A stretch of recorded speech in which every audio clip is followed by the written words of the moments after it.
Chapitre 48. Et dans la 6e année, de la 3e semaine du 49e jubilé, tu es parti habiter sur la terre de Midian 5 semaines, et 1 an. Et tu es retourné en Égypte, dans la 2e année, de la 2e semaine du 50e jubilé. Et tu sais toi-même ce qu'il te dit au mont Sinaï, et ce que le prince Mastéma désirait te faire quand tu retournas en Égypte. N'a-t-il pas cherché à te tuer avec toute sa force, et délivrer les Égyptiens de ta main, quand il vit que tu étais envoyé pour accomplir le jugement, et la vengeance sur les Égyptiens? Et je te délivrai hors de sa main, et tu as exécuté les signes, et les miracles pour lesquels tu as été envoyé en Égypte contre Pharaon, et contre toute sa maison, et contre tous ses serviteurs, et son peuple. Et Yahweh exécuta sur eux une grande vengeance, pour la cause d'Israël, et les frappa par des fléaux de sang, et grenouilles, poux et chiens-mouches, et de malins abcès éclatants de pustules, et de morts, leur bétail, et par une grêle de pierres.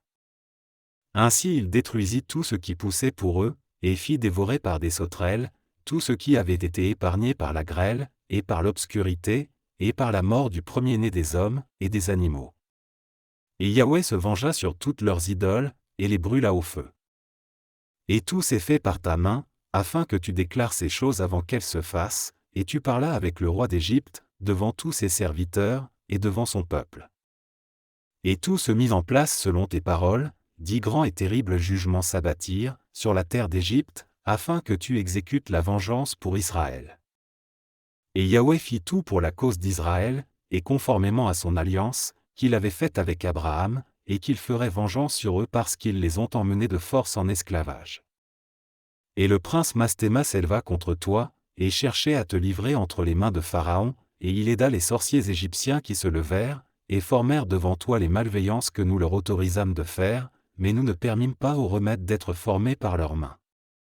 Et Yahweh les accabla de malins ulcères, et ils n'étaient pas capables de se tenir debout, alors nous les détruisîmes pour qu'ils ne puissent plus exécuter un seul signe.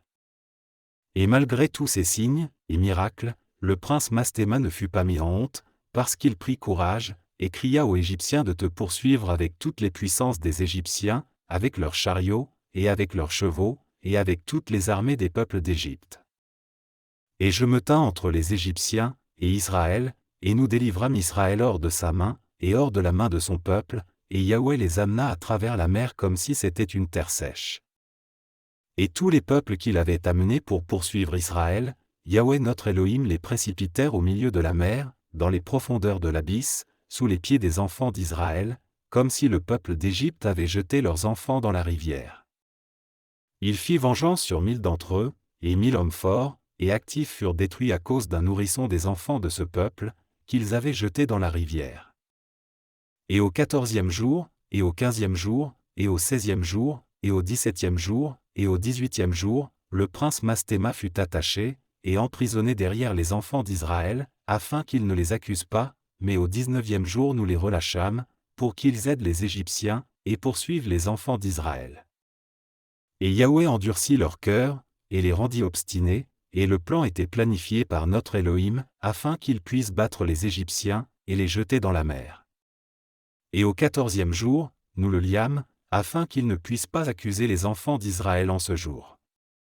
Lorsqu'ils demandèrent aux Égyptiens pour des récipients et des vêtements, récipients d'argent, et récipients de bronze, de façon à dépouiller les Égyptiens en échange de la servitude par laquelle ils les avaient forcés de servir, et nous n'avons pas sorti les enfants d'Israël d'Égypte les mains vides.